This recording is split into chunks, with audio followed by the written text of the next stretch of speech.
এই যে হরি কথা কৃষ্ণ কথা, যে নামের জন্য ত্রিভুবন পাগল, এই হরে কৃষ্ণ নাম আজকে জানতে হবে বাবা। এটা শুধু কলিযুগের নাম নয়, এ নাম লুকানো ছিল, কলিযুগে প্রকাশ পেয়েছে। এই নামটা যে আমরা বলছি কলিযুগে সবাই হরে কৃষ্ণ কৃষ্ণ কৃষ্ণ হরে হরে, হরে রাম রাম রাম হরে হরে। 16 নাম 32 অক্ষর, এটা কলিযুগে প্রচার পেয়েছে, কিন্তু এই নাম সেই সত্য যুগেরই নাম। তাহলে প্রকাশটা পেল কি করে? এর কথা জানতে গেলে বাবা আমাদের তো একটু গ্রন্থের দিকে দেখতে হবে। এই হিরণ্যকশিপু আর হিরণ্যকশিপুর, এদের দুই ভাইয়ের জন্য বাবা ভগবানের দুটো অবতার হয়েছিল, একটা বরাহ অবতার আর একটা নৃসিংহ অবতার। মানে হিরণ্যাক্ষকে মারবার জন্য ভগবানের বরাহ রূপ, আর ওরই ভাই হিরণ্যকশিপুরকে মারবার জন্য ভগবানের নৃসিংহ রূপ, নরসিংহ রূপ।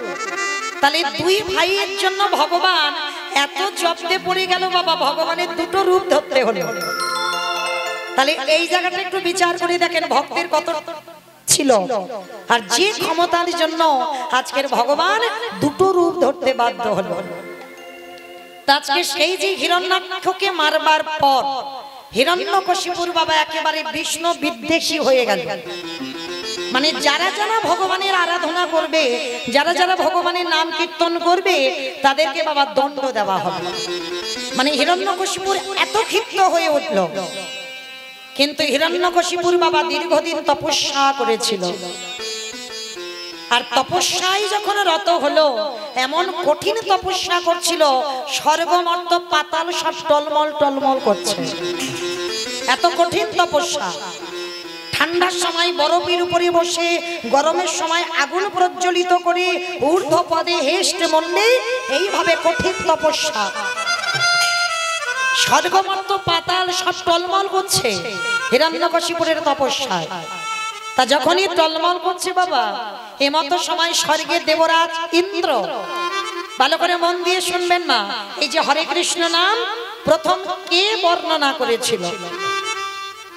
তো এই যে যখন তপস্যা করছে, স্বর্গের দেবতারা সবাই চিন্তায় পড়ে গেল যে এইভাবে যদি হিরণ্যকশিপু তপস্যা করে, তাহলে তো আমাদের স্বর্গরাজ্যটা দুদিন পরে দখল করে নেবে, তাহলে আমরা কোথায় যাব? চিন্তায় পড়ে গেল। আর চিন্তায় পড়ে গিয়ে ওই দেবরাজ ইন্দ্র একটা সিদ্ধান্ত নিল। কি সিদ্ধান্ত? না, ওই মানুষটার যদি প্রিয় মানুষকে ধরে আনা যায়, তাহলে ওর তপস্যা ভঙ্গ হয়ে যাবে, আর ভঙ্গ হয়ে গেলে আমাদের স্বর্গ আমাদের থাকবে। তাহলে হিরণ্যকশিপুরের প্রিয় বস্তু একটাই ছিল, যেটা ছিল মা কয়াধু। দেবরাজ ইন্দ্র সিদ্ধান্ত নিল কয়াধুকে ধরে আনতে হবে, আর যদি কয়াধুকে ধরে আনা যায়, তাহলে বাবা তপস্যা ভঙ্গ হয়ে যাবে, আর আমাদের স্বর্গ রাজ্যটা নিতে পারবে না। রাতের অন্ধকারে ওই কয়াধুর চুলের মুষ্টিটা ধরে ওই দেবরাজ ইন্দ্র ওই কয়াধুকে টানতে টানতে নিয়ে আসছে। মনে রাখতে হবে বাবা, একটা কথা বলে যায়, কোন পুরুষ যদি নারীর কেশ ধরে, তার আয়ু ক্ষয় হয়ে যায়। ওই যে রাবণ রাজা অত তাড়াতাড়ি নিধন হতো না, রাবণ রাজার 1 লক্ষ ছেলে 16 লক্ষ নাতি ধ্বংস হতো না, যদি সীতামার কেশটা না ধরতো। আর এতেই প্রমাণ হয়ে গেল, নারী জাতিদের যদি ওই চুলের মুষ্টি ধরা যায়, তার আয়ু ক্ষয় হয়ে যায়। তা দেবরাজ ইন্দ্র যখন মা কয়াধুকে টেনে আনছে জঙ্গলে, এমন সময় দেবরাজ ইন্দ্রের সঙ্গে সাক্ষাৎ হলো। দেবরাজ ইন্দ্র দেখে বলেছিল, দেখো ওই নারদ মুনি ইন্দ্রকে দেখে বলছে, ইন্দ্র একটা কথা বলবো, তুমি তো স্বর্গের দেবতা, তুমি সবার বড়, আর তুমি দেবরাজ ইন্দ্র হয়ে তুমি কিনা একটা রাতের অন্ধকারে একটা নারী হরণ করে নিয়ে যাচ্ছ। শোনো, আমি নারদ, আমার কথা হয় না রোদ, আমি তোমাকে বললাম ওই মেয়েটার গর্ভে এমনই একটা সন্তান আছে, যে সন্তানের জন্য তোমার স্বর্গ তোমারই থাকবে। ছেড়ে দাও, মেয়েটাকে ছেড়ে দাও, তুমি চলে যাও তোমার স্বর্গে। রাতের অন্ধকারে জঙ্গলে ছেড়ে চলে গেল কয়াধু মাকে। আচ্ছা বলেন তো মা, আপনারা আমরা তো নারী জাতি, কোনো পরপুরুষ যদি রাতের অন্ধকারে কোনো নারীকে হরণ করে রাতের অন্ধকারে জঙ্গলে ফেলে দেয়, সমাজ তাকে বলবে না দ্বিচারিণী, সমাজ তাকে বলবে না কলঙ্কিনী, সমাজ তাকে বলবে না অসতী? কয়াধু কেঁদে উঠল, আমি কি এ জগতে কেউ না জানুক, আমার ভগবান তো জানে, কিন্তু এই সমাজ তো মেনে নেবে না। এই সমাজ আমাকে কত গালিগালাজ করবে, এই সমাজ আমাকে কত কটু কথা বলবে, তাহলে আমি এখন থাকবো কোথায়, আমি যাব কোথায়? আমি তো আমার বাড়িতে ফিরতে পারবো না, কারণ আমার স্বামী তপস্যায় আর আমার পরিবারে কেউ তো আমাকে মেনে নেবে না, গ্রহণ করবে না। কয়াধু নারদের চরণ ধরে কাঁদছে, আর নারদ মুনি বলছে, দেখো মা কয়াধু, আমি তো মুনি মানুষ, যেখানে রাত কাটে সেখানে কাটিয়ে দিই, আমার কোনো সংসার নেই। তবে হ্যাঁ, তুমি যদি মনে করো এই জঙ্গলে আমাদের একটা আশ্রম আছে, যদি মনে করো আজকে থেকে তুমি ওই আশ্রমে থাকতে পারো। আর শোনো, শুধু আশ্রমে থাকলে হবে না, ওখানে সাধুগুরু বৈষ্ণবরা আছে, তাদের জন্য তোমার ওই তুলসী চয়ন করতে হবে, ওই চন্দন ঘষে দিতে হবে, পুষ্প এনে দিতে হবে, এই কর্মগুলো তোমায় করতে হবে। তোমাকে মন্দির ঝাড়ু সেবা দিতে হবে। এই ঝাড়ু সেবা মানে কি গো? ঝাঁটা দেওয়া নয়, ঝাড়ু সেবার নিয়মটা আলাদা। যারা মঠ মন্দির অর্চনা করবেন দেখবেন, মঠ মন্দির পরিষ্কার করেন, ওই দেখবেন আমরা দাবা ঘর যখন ঝাঁটা দিই, বাবা ঝাঁটা দেবার পরে আমাদের পায়ের ধুলাটা সেখানে আবার পড়ে, আর ওই মঠ মন্দির ঝাঁটা দিয়ে বাবা পিছনের দিকে আসতে হবে, যেন তোমার পদচিহ্নটা আর পরিষ্কার জায়গাতে না পড়ে। তো এই ঝাড়ু সেবা করতে হবে। নারদ মুনি কয়াধুকে বললেন, কয়াধু বললেন, বেশ নারদ, আমি কথা দিলাম, আমি প্রতিটা দিন সাধু সেবা করব, ভক্ত সেবা করব, ভগবানের জন্য তুলসী পুষ্প চয়ন করে এনে দেব। মা কয়াধু প্রতিদিন ভগবানের জন্য জোগাড়গুলো করে দেয়, আর প্রতিদিন ওই ভগবানের চরণে বসে বসে কাঁদে। একদিন নারদ মুনি এসে দেখে কয়াধুকে বলছে, কয়াধু, ও কয়াধু, একটা কথা বলবো? আমি রোজ রোজ দেখি তুমি মনে মনে বসে বসে এখানে কাঁদো, কেন গো? তোমার কি স্বামীর কথা মনে পড়ছে, নাকি তোমার পরিবারের কথা মনে পড়ছে, নাকি তুমি সংসারের জন্য কাঁদছো? কয়াধু মা এক বাক্যে বলেছিল, দেবর্ষি, তুমি তো ভগবানের কাছে থাকো, তুমি তো বৈকুণ্ঠে যাতায়াত করো, তাহলে তুমি কি জানো না আমার কাঁদার কারণটা কি? তুমি যদি ভগবানের সঙ্গ করো, তাহলে তুমি কি জানো না আমার কাঁদার কারণটা কি? নারদ মুনি বলেছিল, হেসে, আমি জানি মা তুমি কেন কাঁদছো। কেন কাঁদছি আমি নারদ? শোনো মা, তুমি ভয় পাচ্ছ তোমার গর্ভে সন্তানের জন্য। যে সন্তান তোমার গর্ভে আছে, সেই সন্তান যদি এই আশ্রমে জন্ম নেয়, তাতে সাধু সমাজ কলঙ্কিত হয়ে যাবে, তাতে বৈষ্ণব সমাজ কলঙ্কিত হয়ে যাবে। তারা সবাই সমাজে কটু কথা বলবে যে একটা নারীকে রেখে ওদের ঔরসে ওই কয়াধুর গর্ভে সন্তান।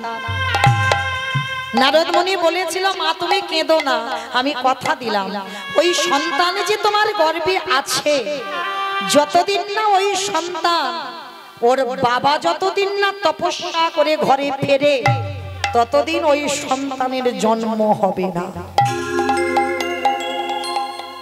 ভালো করে লক্ষ্য করেন মা, আমরা তো 10 মাস 10 দিন গর্ভের যন্ত্রণা সহ্য করতে পারি না। 10 মাসের আগে সন্তান তুলে নিতে হবে বৈজ্ঞানিক পদ্ধতিতে, কিন্তু কয়াধু রেখেছিল কত বৎসর জানো? 5000 বৎসর। 5000 বছর একটা ছেলে মাতৃ জঠরে ছিল, কারণ যতদিন না ওই হিরণ্যকশিপুর ঘরে ফেরে, ততদিন তো ছেলেটার জন্ম হবে না। তাহলে তো দ্বিচারিণী বলবে, কলঙ্কিনী বলবে, অসতী বলবে। মাতৃ জঠরে প্রহ্লাদ ছিল, সবাই বলে বাবা প্রহ্লাদ 5 বছরে শ্রীহরির কৃপা পেয়েছে, কোনোদিন পেত না যদি বাবা তার মাটিটা ভালো না হতো। এই জায়গায় লক্ষ্য করতে হবে, 5000 বছর মাতৃ জঠরে নিয়ে কয়াধু মা কি করেছিল জানো? সাধু সেবা করেছিল, বৈষ্ণব সঙ্গ করেছিল, প্রতিদিন ভগবানের জন্য তুলসী পুষ্প চয়ন করেছিল আর প্রতিটা দিন ভগবানের আরাধনা করেছে। যে নারী গর্ভে সন্তান থাকাকালীন কৃষ্ণ চরণ ছাড়া আর কিছু জানে না, কৃষ্ণ ভজন ছাড়া আর কিছু জানে না, যার দেহ মন প্রাণ সবটাই গোবিন্দ চরণে দেওয়া, হেগমাইরা সেই মায়ের গর্ভে সন্তান কি কোনোদিন অসৎ হবে? কোনোদিন অসৎ হতে পারে না। মনে রাখতে হবে সঙ্গ দোষটা বাবা খুব খেয়াল রাখতে হবে। তোমার সন্তান কাদের সঙ্গ করছে এই সঙ্গটা আগে খেয়াল করতে হবে। তোমার ছেলে যদি সতের সঙ্গ করে সে সন্তান সৎ হবে, আর তোমার সন্তান যদি অসতের সঙ্গ করে অসৎ হতেই তাকে হবে। এই সঙ্গ দোষটা খুব খারাপ, যার জন্য বাবা 12 জন মহাজনের মধ্যে 12 জন প্রধান বৈষ্ণবের মধ্যে পিতামহ ভীষ্ম ছিল একজন বড় বৈষ্ণব। আর সেই পিতামহ ভীষ্ম বৈষ্ণব হয়েও কুরুক্ষেত্রের মাঠে বাবা তাকে সরসজ্জায় পড়তে হলো। কেন পড়তে হলো? সরসজ্জায় পিতামহ ভীষ্ম এত কষ্ট পাচ্ছিল, এত যন্ত্রণা পাচ্ছিল, পঞ্চ পাণ্ডব দেখে সহ্য করতে পারেনি। ওই দাদুর কাছে গিয়ে বলেছিল, দাদু তোমার এই কষ্ট আর সহ্য করতে পারি না, তুমি আমার মরে যাও। অনেক অনেক মানুষ আছে দেখবে বাবা এত কষ্ট পায় বিছানায় পড়ে, সবাই প্রার্থনা করি ভগবানের কাছে মানুষটা মরে যায়। ঠিক তদ্রূপ ভীষ্ম এত কষ্ট পাচ্ছিল, প্রত্যেকটা অঙ্গে বাবা তীর গাঁথা ছিল, আর ওই তীরের আঘাতে রক্ত ঝরে ঝরে মাটিতে পড়ছে।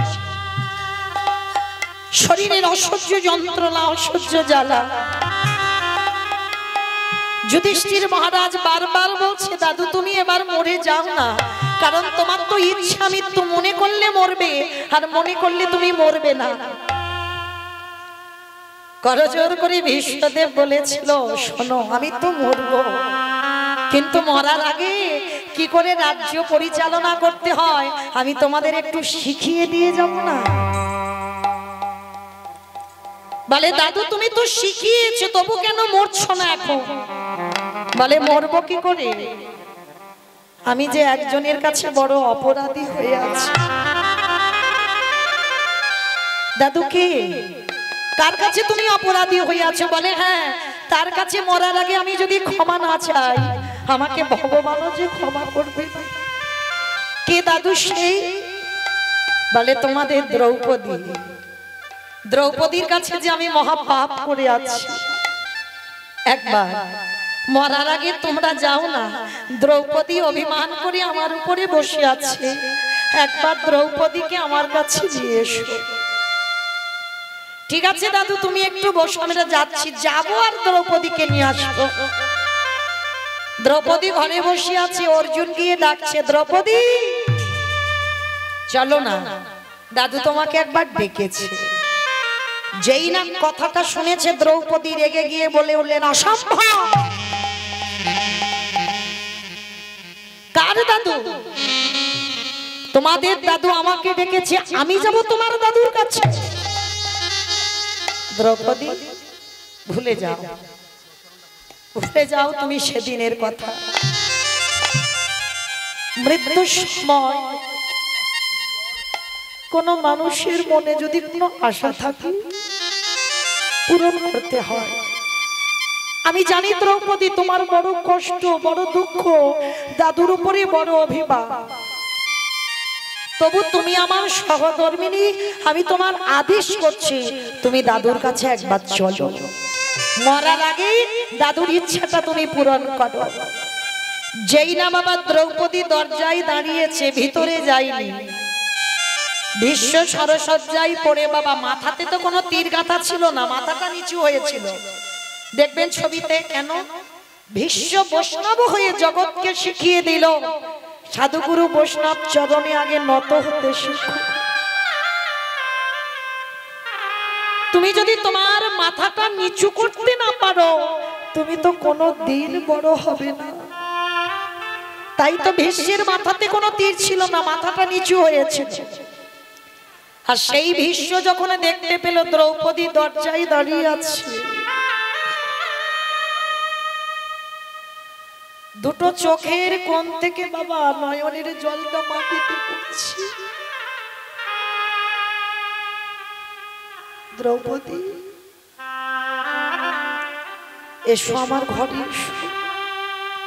কেন যাব, কেন যাব আজকে আমি তোমার ঘরে? যেদিন কুরুসভার মাঝে দুঃশাসন আমার বক্ষের কাপড় ধরে টানলো, সেদিন তো আমি তোমার কাছে হাত জোড়ো করে একটু সাহায্য চেয়েছিলাম। আমি তো বারবার বলেছিলাম যে একটা নারী জাতির যদি সম্মান চলে যায় তাকে নারী বলে না। আমি বারবার তোমার কাছে সাহায্য চেয়েছি দাদু। সেদিন তুমি মুখটা নিচু করে বসেছিলে, কিছু করতে পারোনি। তাহলে সেদিন যখন তোমার ধর্ম জ্ঞান ছিল না, তাহলে আজকে তুমি আমার 5টা স্বামীকে ধর্মের জ্ঞান দিচ্ছ কি করে? তাহলে সেদিন তোমার ধর্ম জ্ঞানটা কোথায় গেল? দ্রৌপদী বলছে। তখন ভীষ্ম কেঁদে কেঁদে বলেছিল, দ্রৌপদী সেদিন আমি কিছু বলতে পারিনি। কেন জানো? সেদিন আমি তো দুর্যোধনের অন্নে প্রতিপালিত হচ্ছিলাম। মানে দুর্যোধনের খাবার আমি খেতাম, দুর্যোধনের স্বাদ আমি দিতাম। আর দুর্যোধন তো অসৎ, আর যে অসৎ ব্যক্তি সঙ্গ করবে তার মুখ থেকে কি কোনোদিন সৎ বাক্য বার হবে?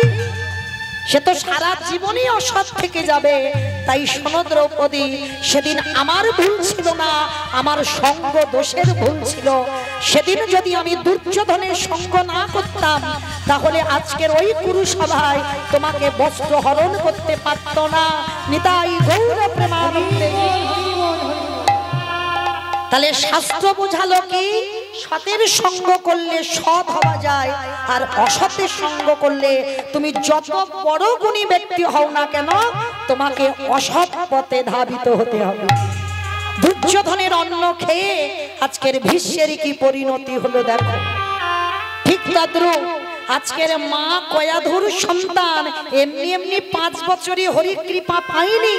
কারণ কয়াধু মা 5000 বছর সাধু সঙ্গ করলো, ভক্ত সঙ্গ করলো, বৈষ্ণব সঙ্গ করলো।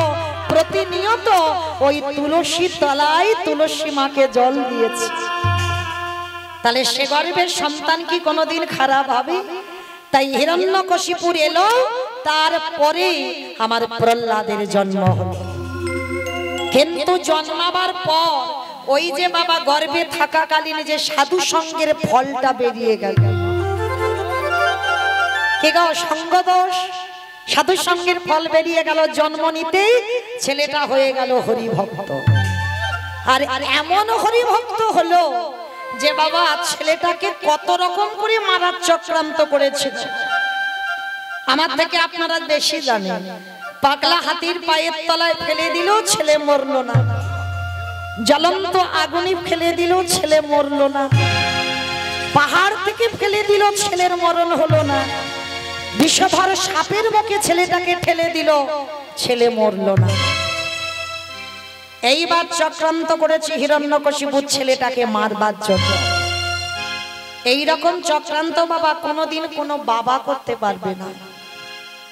যেটা প্রহ্লাদকে মারবার জন্য করেছিল হিরণ্যকশিপু। ছেলে শুধু হরিভক্ত ছিল বলে, মাইরা চঞ্চলতা নয়। একটু কীর্তনে মন দেন কেমন? তো আজকে ওই রাতের অন্ধকারে কয়াধু মাকে ডেকেছে, কয়াধু, কয়াধু, অকয়াধু, এদিকে এসো। আচ্ছা তোমাকে একটা কথা জিজ্ঞাসা করি, বলো তো তুমি কাকে বেশি ভালোবাসো? তুমি তোমার ছেলেকে বেশি ভালোবাসো না তুমি তোমার স্বামীকে বেশি ভালোবাসো? অমাইরা খুব দামি প্রশ্ন। হিরণ্যকশিপুর কয়াধুকে করেছিল, তুমি কাকে বেশি ভালোবাসো, ছেলেকে না স্বামীকে? আর আমি মৌমিতা আপনাদের প্রশ্ন করি, বলেন কাকে বেশি ভালোবাসেন, ছেলেকে না স্বামীকে? ছেলেকে না স্বামীকে? দুজনকে। এটা তো মন ডাকা কথা হলো। দুজনকে মানে মন ডাকা কথা, মানে কেউ যাতে ছোটে না যায়। বলো কাকে বেশি ভালোবাসো, সন্তান না স্বামী? সন্তান। আর কেউ বলতে পারছো না? পারবে কি করে? হয়তো স্বামী আশেপাশে বসে আছে। যদি একবার বলে ফেলি যে ছেলে ভালোবাসি, তো মৌমিতার কীর্তন কালকে থেকে আর শুনতে দেবে না। তো মায়েরা এই জায়গাটাই মনে রাখতে হবে, কেউ কারোর স্বামী নয়, কেউ কারোর ভাসুর নয়, কেউ কারোর শ্বশুর নয়। তো এখানে কোনো নারী পুরুষের ভেদাভেদ নয়, এখানে কোনো জাতেরও ভেদাভেদ নয়। এখানে আমাদের একটাই জাত, আমরা সবাই হলাম কৃষ্ণ চরণের দাস। নিতাই গৌর প্রেমানন্দে। তাহলে এখানে ছোট বড় বিচার নয়। তাহলে মায়েরা প্রত্যেকটা মানে বেশিরভাগ মা আমরা বলবো সন্তানকে ভালোবাসে। কেন? যে মা গর্ভে ধারণ করেছে সে মা জানে এই নারীর বেদনাটা কত। কিন্তু কয়াধুমা এক বাক্যে বলেছিল, আমি আমার ছেলে নয়, আমি আমার স্বামীকে বেশি ভালোবাসি। আচ্ছা বাবা, এই জায়গাটা উল্টে গেল কেন? কয়াধুমাও ছিল মা, আর আপনারা আমরা এখানেও তো মা। তাহলে আমরা বলছি ছেলে বেশি ভালোবাসি, কয়াধুমা বলেছিল আমি ছেলে নয়। যে প্রহ্লাদ ছিল তার প্রাণ, তবু বলল আমি আমার ছেলে নয়, আমি আমার স্বামীকে বেশি ভালোবাসি। কেন বলেছিল জানো?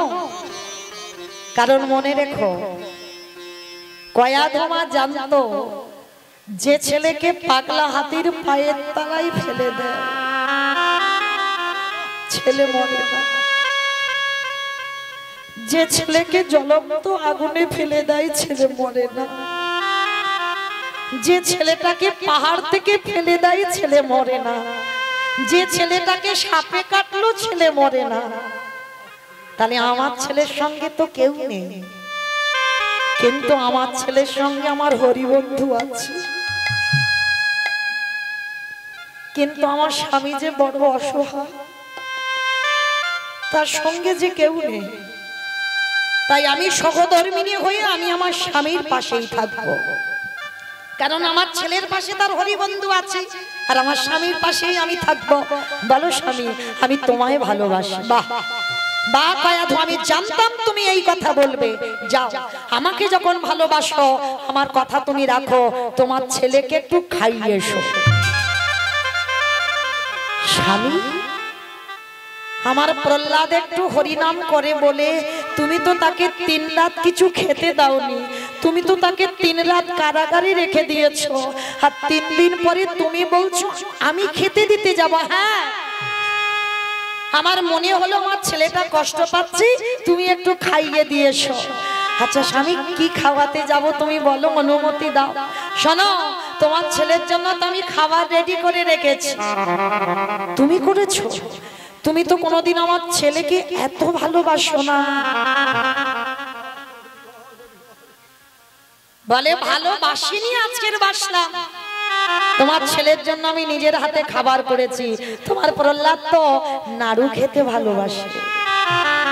যাও, এই নাড়ুটা করে দিলাম, তোমার ছেলেকে খাইয়ে এসো। স্বামী, তুমি এই নাড়ুটা কি দিয়ে বানিয়েছো? বলে শোনো, এই নাড়ুর বাইরে আছে ক্ষীর, আর এর ভিতরে আছে কালকুট বিষ। বলো না, চুপ করো, চুপ করো, বলো না। তুমি মনে করে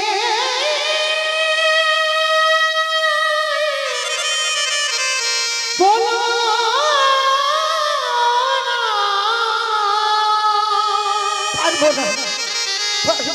আমি যে শহীদ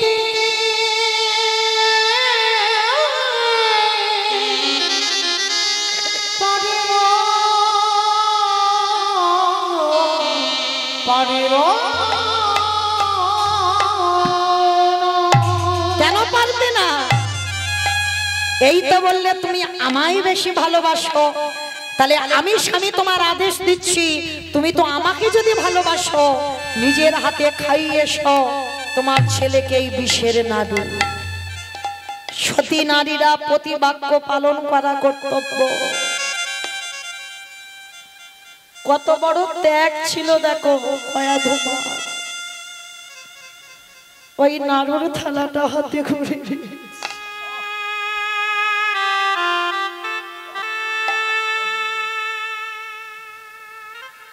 ছেলেটা তো 3 রাত 3 দিন কিছু খাইনি গো, বড় কষ্ট পাচ্ছি। কারাগারের সামনে গিয়ে যেই না মা দাঁড়িয়েছে, ভিতর থেকে একেবারে মাকে দেখে বাবা সবার আগে দণ্ডবত প্রণাম।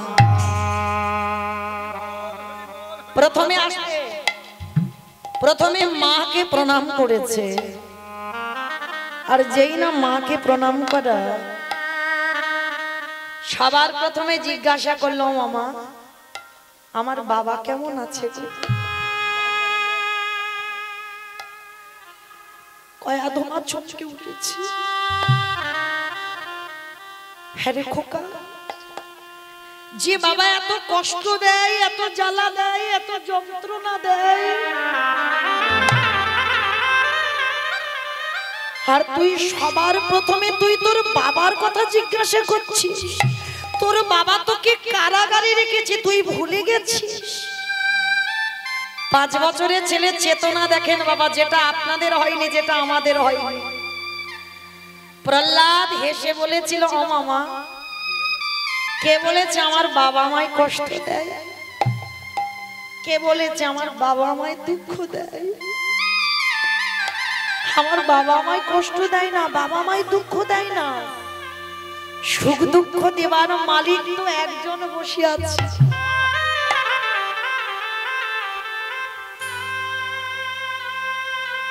আমার হরিবন্ধু চেয়েছে আমি কষ্টে থাকবো 3 রাত 3 দিন,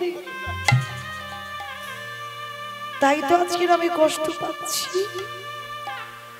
কিন্তু বিশ্বাস করো, আমার বাবা এর জন্য দায়ী নয়। মা কয়াধু বলছে, খোকা তোর কি দিয়ে গড়া রে? তুমি তো জানো না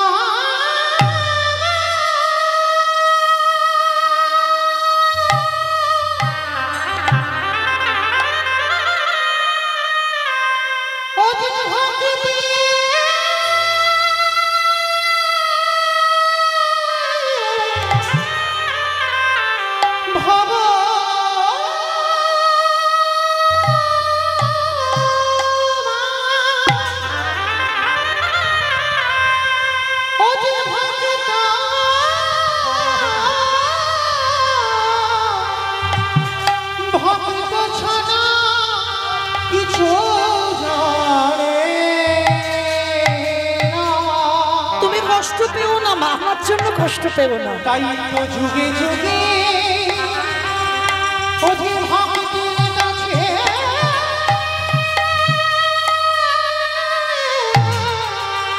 ছুটে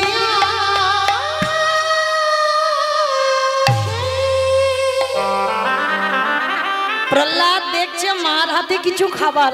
ও মামা, তুমি জানো আমি 3 রাত কিছু খাইনি, বড্ড কষ্ট পাচ্ছি, বড় জ্বালা, বড় যন্ত্রণা। ও মামা, একটা কাজ করো না, তুমি আমার একটা নাড়ু দাও। না না বাবা না, এই নাড়ু তুই খেতে চাস না। ও মা, তুমি তো আমার জন্য এনেছো, তাহলে তুমি আমাকে দেবে না কেন বলো না বাবা? না, আমি তোকে বলতেও পারবো না, আর এই নাড়ু আমি তোকে দিতেও পারবো না। খিদের জ্বালায় একদিন আমরা উপবাস করলে কত কষ্ট হয়। প্রহ্লাদ 3 দিন কিছু খাইনি, 3 রাত কিছু খাই। মার হাতে নাড়ুটা যেই না দেখেছে, ওই কারাগারের ভিতর থেকে ওই হাত বাড়িয়ে একটা নাড়ুর থালা থেকে নাড়ু কেড়ে, আর সেই না কেড়ে নিল, সঙ্গে সঙ্গে কারাগারের দরজায় মামার অচৈতন্য হলো। আর যেই না চৈতন্য হলো, কারণ সব নয়নে ভগবান দেখা যায় না। কারণ কয়াধুর হৃদয়ে এত ভক্তি থাকলে কি হবে, এখন সেই প্রেম জাগরিত হয়নি যে সাক্ষাতে ভগবান দেখবে। আর মা যেই না চৈতন্য হলো আর কারাগারের ভিতরে যেই না নাড়ুটা বদনে দিতে যাবে, আমার হরি বন্ধু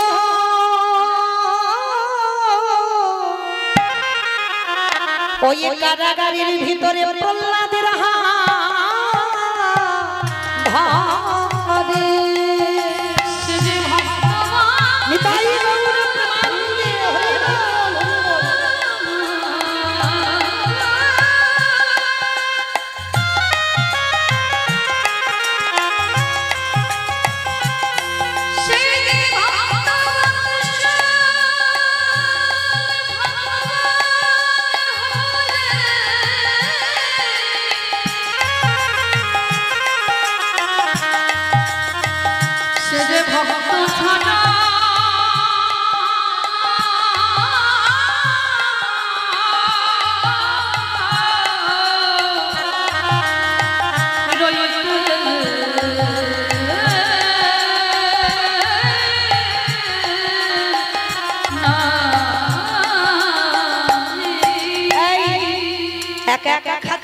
বড় আমায় দে। ওমা, তোমার তো কোনোদিন আমি এই কারাগারের ভিতরে দেখিনি, দেখবি কি করে? সব সময় আমাকে আগে দিয়ে খাস। কিরে আজকে একা খাচ্ছিস? দে আগে আমার দে। তুই খাসনি বলে আমিও তো 3 দিন 3 রাত খাইনি। আপনারা বুঝবেন না মা, এতজন ভক্তের ভিতরে এমন এমন ভক্ত আছে মা, যে ভগবানকে দিলে তবে ভগবানের খাওয়া হয়। আর সে যদি উপবাসে থাকে আমার ভগবানও উপবাসে থেকে যায়। তো প্রহ্লাদ এমনই একজন ভক্ত, 3 রাত কিছু খাইনি আর ভগবানকে দেয়নি। প্রহ্লাদের খাওয়া হয়নি আর ভগবানেরও খাওয়া হয়নি। এই তুই খাসনি বলে তো আমি খাইনি, দে। যেই না হাতটা বাহির করেছে আমার ভগবান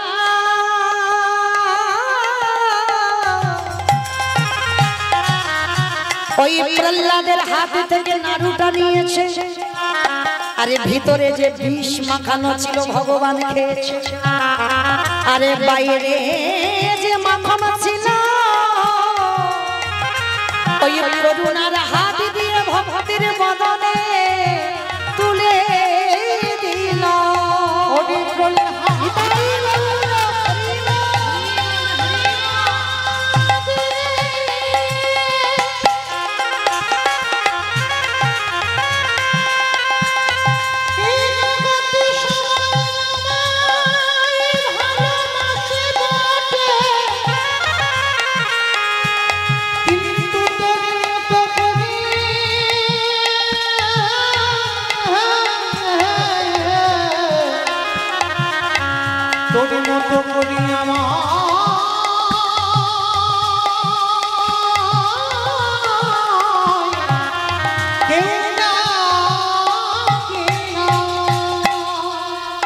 যেই না প্রহ্লাদ নাড়ুটা খেয়েও বেঁচে রইল, বাবা খবর পেল ছেলে মরে। তো এইবার সেই প্রহ্লাদের বাবার যখন মৃত্যু হয়ে গেল, ভগবানের কাছে ওই প্রহ্লাদ চেয়েছিল, প্রভু তুমি কৃপা করে আমার বাবার যখন মৃত্যু হলো, আমার যদি কোনো পূর্ণ থাকে তুমি আমার বাবাকে দাও। এত কষ্ট দিয়েছে, এত জ্বালা যন্ত্রণা দিয়েছে, তবু কিন্তু প্রহ্লাদ ধর্ম থেকে এক পা নড়েনি। বলল আমার পূর্ণ আমার বাবাকে দিয়ে দাও।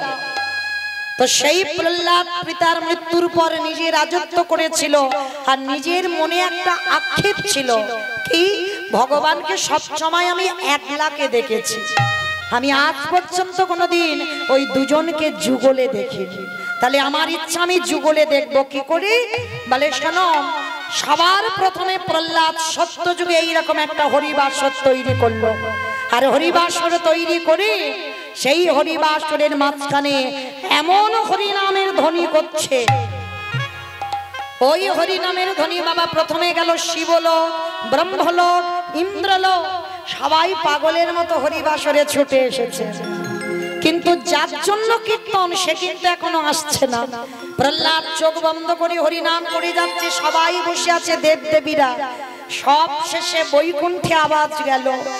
মা লক্ষ্মী বলছে, প্রভু চলো না, মরতে এক ভক্ত আকুল প্রাণে আমায় ডাকছে, চলো না একটু যাই কীর্তন শুনতে। বলে লক্ষ্মী তুমি যাবে, তাহলে চলো দুইজনে একসঙ্গে যাই।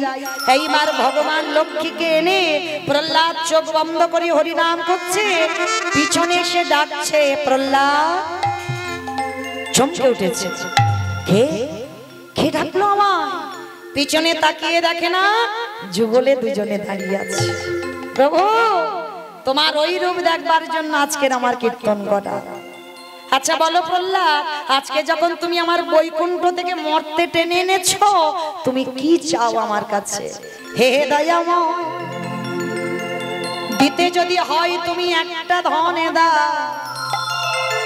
যতদিন আমি বেঁচে থাকবো যেন তোমার চরণ যুগ আমি ভুলে না।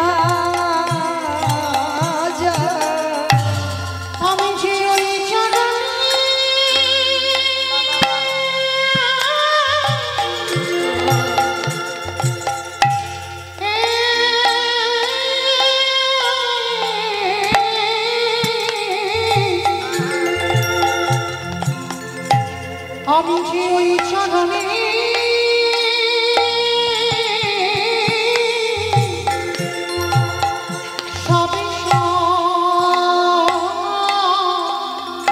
সপেছি,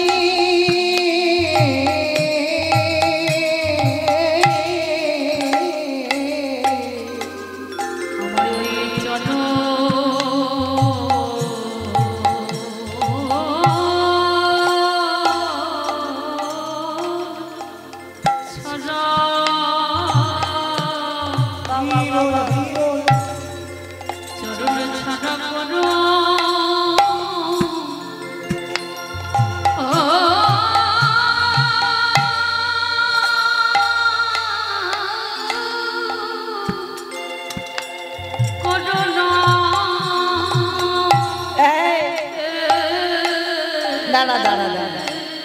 ওটা তো তোর আছে, ভক্তি যদি না থাকলো আমি কি বৈকুণ্ঠ থেকে এমনি এমনি মরতে নেমেছি? ওটা আছে, আর তুই আমার চরণ পাবি।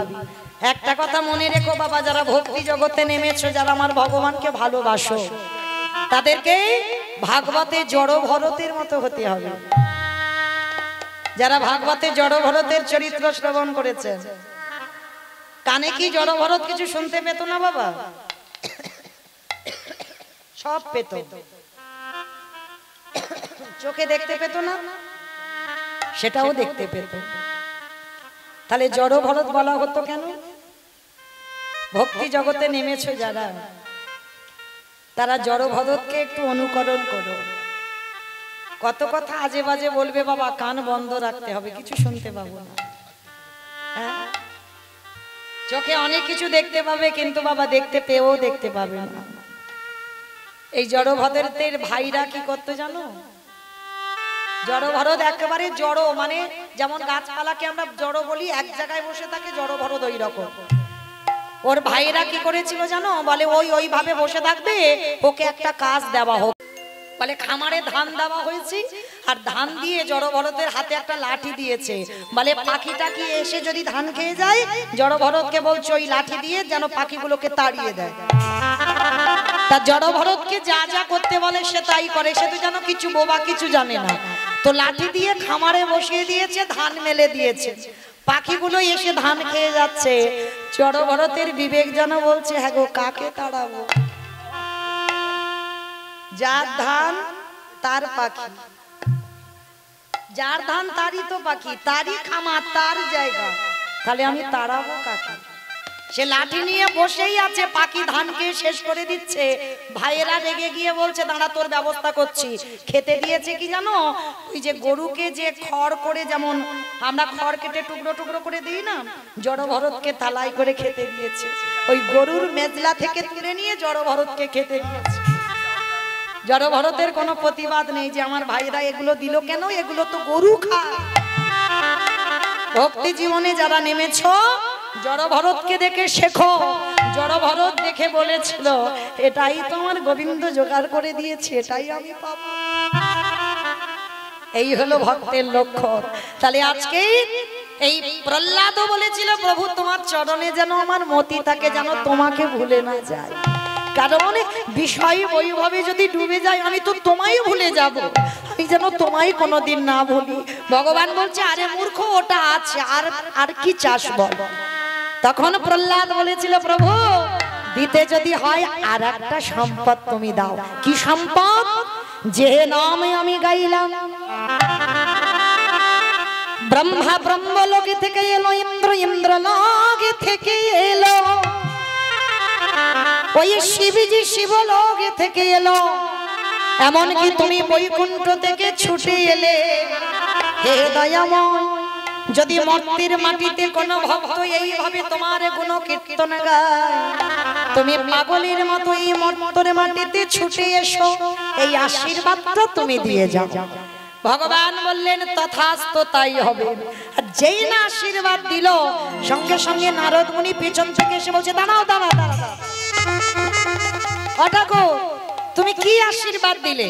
তুমি তো তিনটে যুগে ঠিক করে দিয়েছো, সত্য ত্রেতা দাপরিতে বাবা, যাগযজ্ঞ ব্রত পূজা ধ্যান তপস্যা সিদ্ধান্ত হয়ে গেছে, তাহলে হরি নামটা হবে কবে? ভগবান মনে মনে করছে তাও তো বটে, তিন যুগে তো সিদ্ধান্ত হয়ে গেছে, তাহলে কি করব? বলে শোনো প্রহ্লাদ, আমি যখন আশীর্বাদ দিয়েছি বিফল হবে না, তাহলে কবে হবে? আগত আসছে কলিযুগ, ভক্ত যখন খোল করো তাহলে নিয়ে হরি নামে মেতে উঠবে।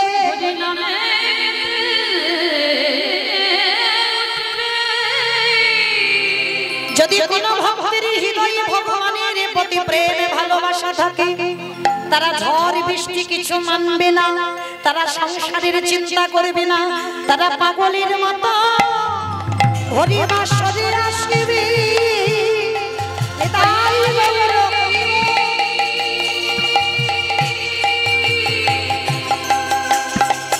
হরি নামের আসরে সবাই পাগলে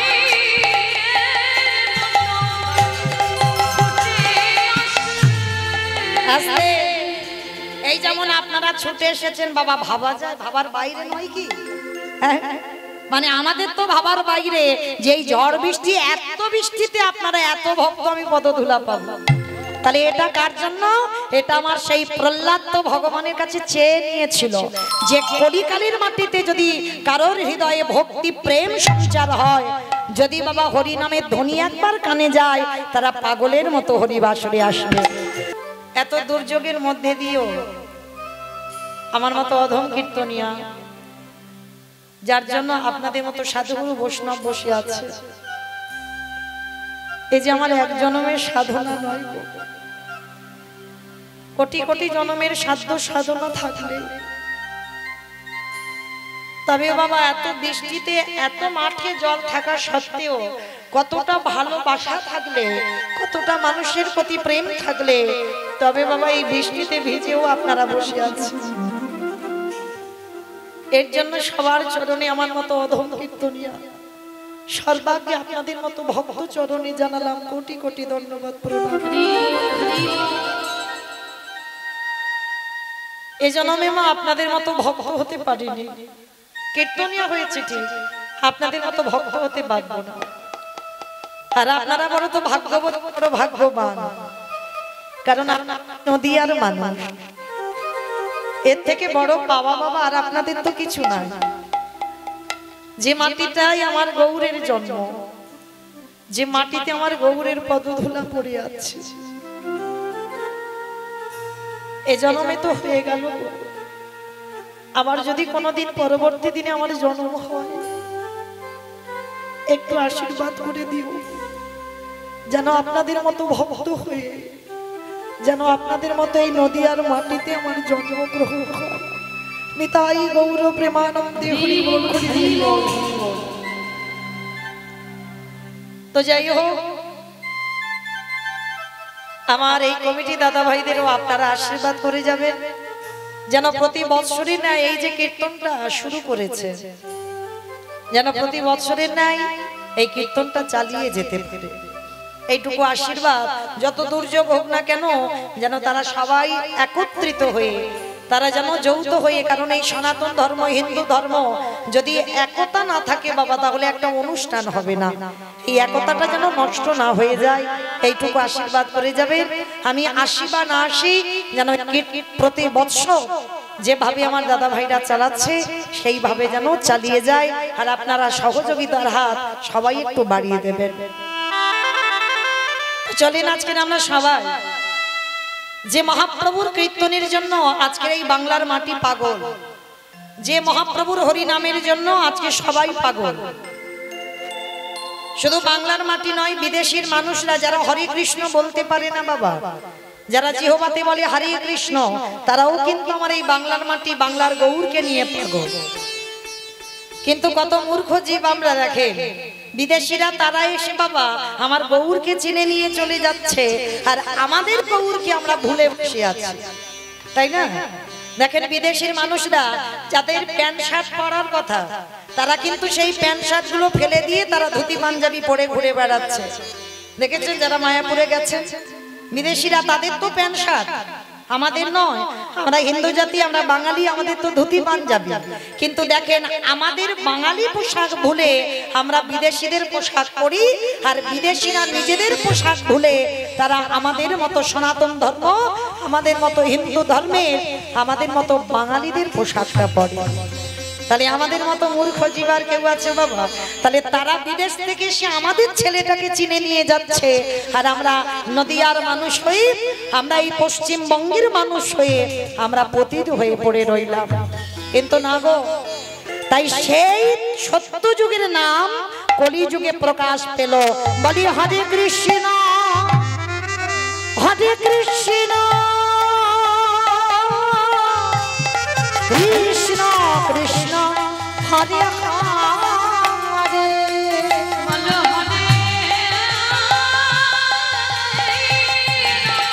আস্তে আমা, এই বৃষ্টিতে আমি একা গাইবো?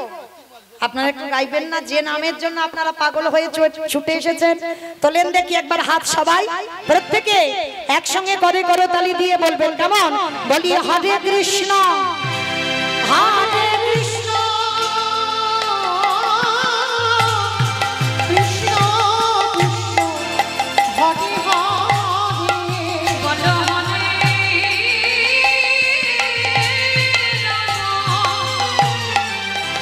হরে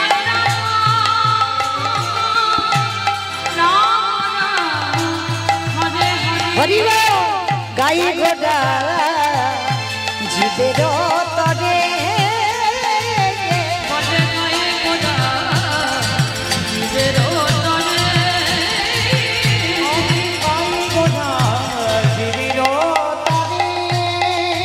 আজ শ্রী নন্দের নন্দন শ্রী মধুসূদন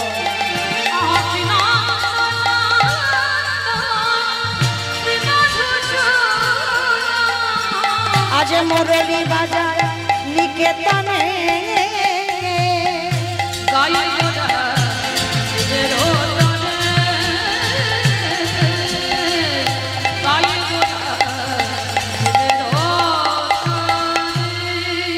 আমার সেই চৈতন্য মহাপ্রভু সত্যের নাম টেনে আনলো কলিযুগে।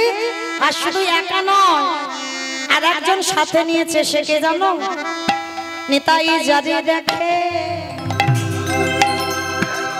তাদের বলে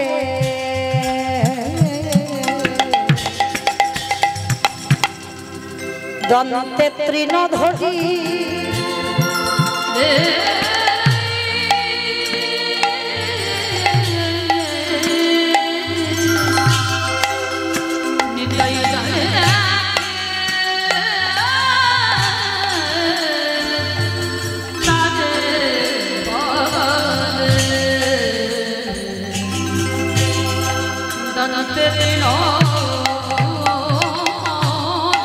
আস্তে।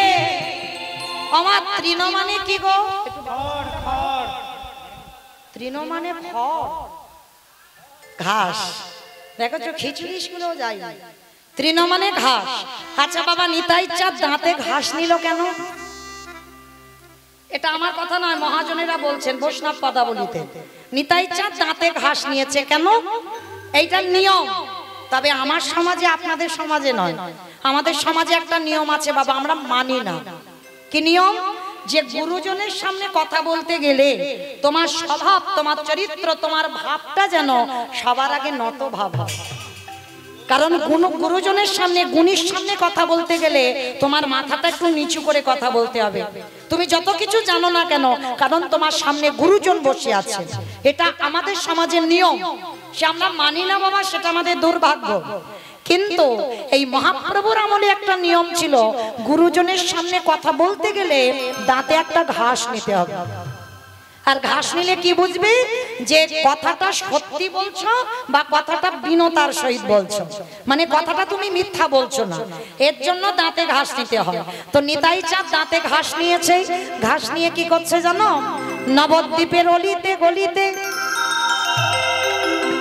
নিতাই যারে দেখে তার পদ ধরে বলে, তোদের ঘরে আমি বাসন মেজে দেব, আসতে তোদের ঘরে আমি বাটনা বেটে দেব, তোদের ঘরে আমি কাপড় কেচে দেব, যা বলবি আমি তাই শুনবো।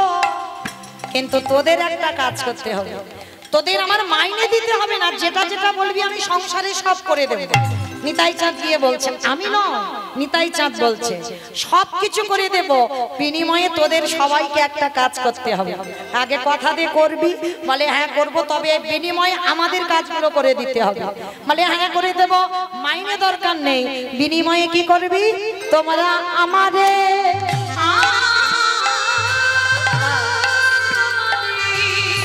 অগকিনিঙালা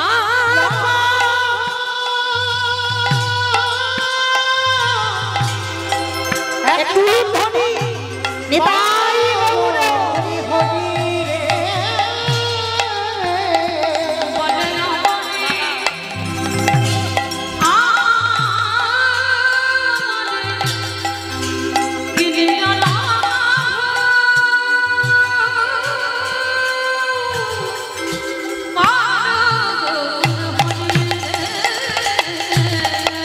আসতে। তাহলে নিতাই চাঁদ প্রত্যেকের কাছে গিয়ে বলছে কাজ করে দেব, তোরা হরি বল। বলে ঠিক আছে বলবো। তো নিতাই চাঁদ শেষে মাথায় করে বাবা হরি নামের একেবারে ডালাটা সাজিয়েছে। সাজিয়ে কি করেছে জানো? এই করিমপুর বাজারে এসেছে। বাজারে এসে শেষে কি করেছে জানো? দোহকানে, দোহকানে মানে হরি নামটা মাথায় করে নিয়ে দোহকানে, দোহকানে মনের মতো ভক্ত পাচ্ছে না, শেষে বাবা এক জায়গা দিয়েছে। বলি পাই কাজে, পাই কাজে, পাই কাজে। আচ্ছা বাবা, পাইকারি আপনারা কাকে বলেন? এই যে মাঠ থেকে যখন ফসল তুলে একসঙ্গে দোকানে দেন, তাকে আপনারা কি বলেন? সেল না, পাইকারি দেওয়া। আমাদের ডায়মন্ড হারবারে বলে বাবা পাইকারি দেওয়া, পাইকারি বাজার বলে না। তাহলে এই যে নিতাই চাঁদ পাইকারি দিচ্ছে, কিন্তু বাবা কথা বলছে একটা, মানে হচ্ছে দুটো। দেখেন, পাইকারি, পাইকারি মানে একসঙ্গে দিয়ে দিচ্ছে, এটা হচ্ছে পাইকারি। আবার বলছে পাইকারি, পাইকারি মানে তেমন মানুষ পাচ্ছে না যে দেবে। শেষে কি করেছে? এই করিমপুরে এসে দিয়ে দিয়েছে এক জায়গায়। কোথায়? দোকানে, দোকানে, দোকানে। আমার কোন দোকান? পানের দোকান, ফুচকা দোকান, স্টেনারি দোকান, কাপড় জামা দোকান। কোন দোকান? বাদাম দোকানে। বাদাম দোকানে দিল ওমা, বাদাম দোকান না, আরে কোন দোকান? বাহ, কীর্তন শুনে শুনে বাবা, নদিয়ার মানুষ তো। দোকানে, দোকানে যারা দোকানে খুলে বসে আছে,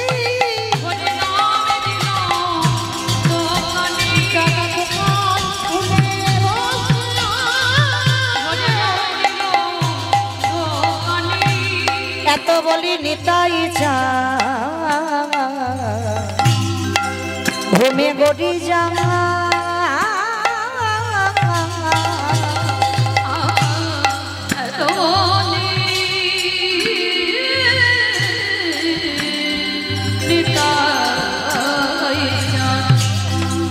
ঘুমে গড়ি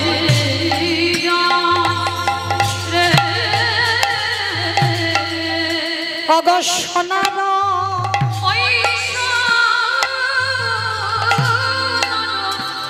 পার্বত যেন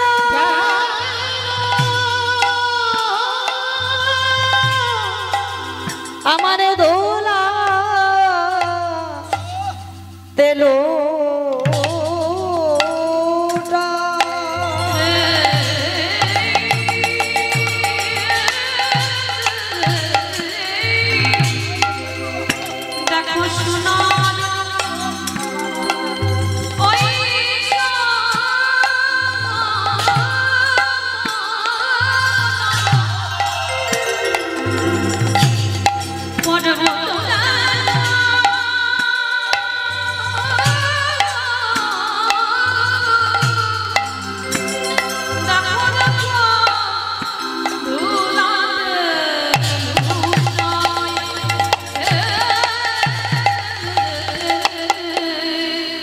নয় অবতারি যার রতি না জন্মিল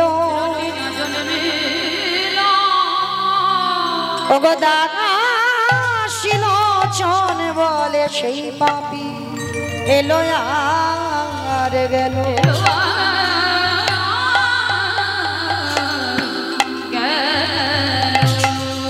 দাসরচন বলে সেই পাপি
পাপি এলো গেল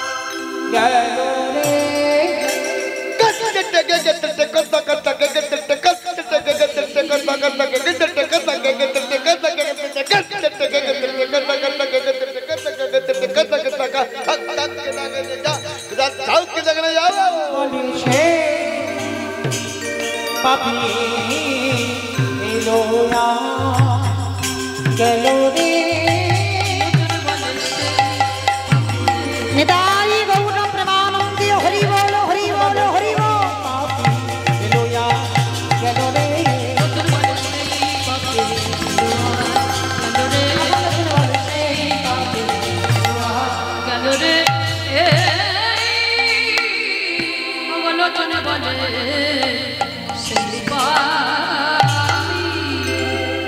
শ্রীকৃষ্ণে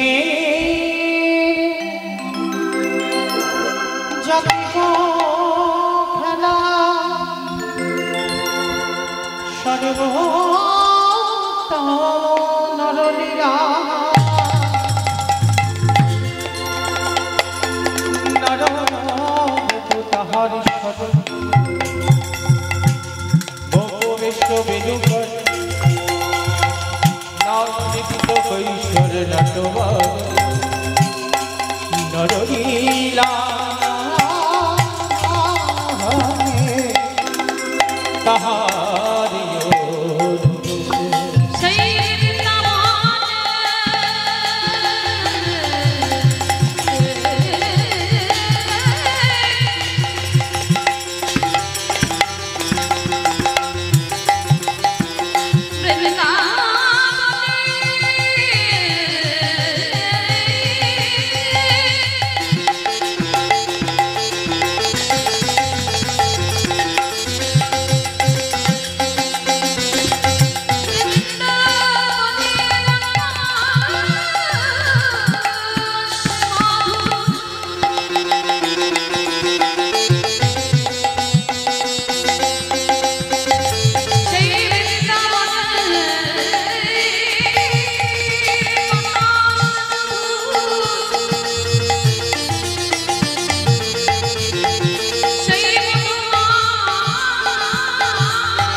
तत्त्वगीतं प्रणते भुवनत्रयम्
চলে যাব মধুমাস ধাম বৃন্দাবন ধাম। তো এতক্ষণ যখন নবদ্বীপে ছিলাম সবাই দেখি একবার প্রেম সে সবাই মিলে বলেন তো গৌর সুন্দরী কি ধ্বনিটা হলো কি এটাও জয় এটা জয় নয় একটু প্রেম সে জয় দাও এত জোরে জয় দাও কত দূর শোনা যাবে এখান থেকে শোনা যাবে মহিষ বাতান যাবে পারে জলঙ্গি জলঙ্গি মহিষ বাতান যাবে যাবে বিশ্বাস থাকলে বাবা ঠিক যাবে কই দেখি সবাই একবার হাত দুটো তোলো তো দেখি একবার আমার মতো করে আমার নিতাই চাঁদ গৌর চাঁদ যেমন তুলে আছে সবাই একসঙ্গে কেমন প্রত্যেকে গলাটা ছেড়ে বলবে মামা মাঝে মাঝে ধসে যাচ্ছে কেন এই ধসা রোগটা ভালো নয় আমি তো আপনাদের কাছে কীর্তনিয়া নয় কীর্তনিয়া যদি হতাম এই দুর্যোগে আমার জন্য এত ভক্ত আসতো কীর্তনিয়া নয় তাই না আপনাদের একজন কাছের মানুষ তো চলো দেখি হাত দুটো তুলে সবাই বলো গৌর সুন্দরী কি নবদ্বীপ ধাম কি সচির নন্দনী কি বিষ্ণু প্রিয়া কি নিতাই চাঁদ কি ভক্তবৃন্দ কি হরিবাসন ধাম কি সাধু গুরু বৈষ্ণব কি আপন আপন গুরু চরণ কি কমিটি ভাই সাহেব কি হরিনাম যজ্ঞ কি আজকের আনন্দ কি নিতাই গৌর প্রেমানন্দে চলুন এবার যাব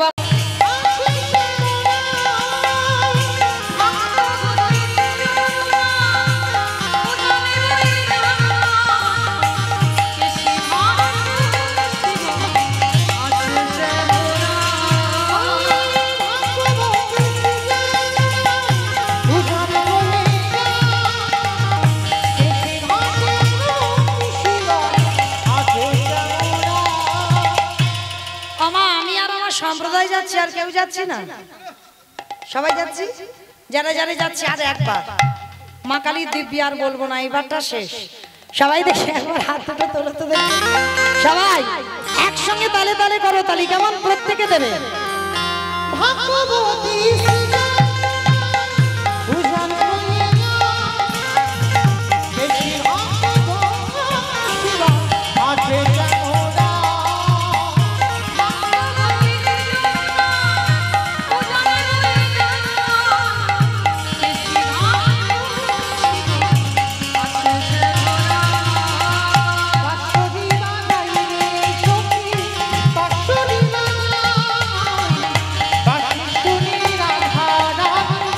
চলে যো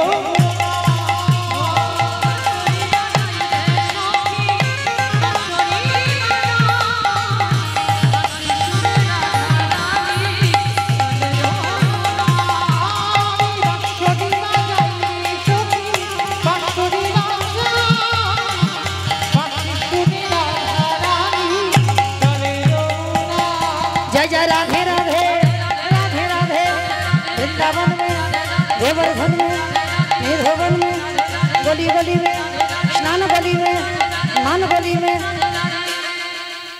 कोई आवाज तो पाচ্ছি না, একটু রাধা নাম আওয়াজ হচ্ছে,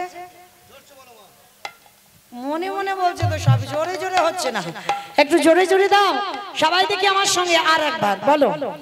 जय जय राधे राधे राधे राधे वृंदावन में गोवर्धन में ऊंचा गांव में बरसाना में राधा कुंड में श्याम कुंड में झट से बोलो ठीक से बोलो, काले वन में कमल वन में ऊंचा गांव में बरसाना में राधा कुंड में श्याम कुंड में प्रेम से बोलो, जोर से बोलो, भाव से बोलो, बाकी बिहारी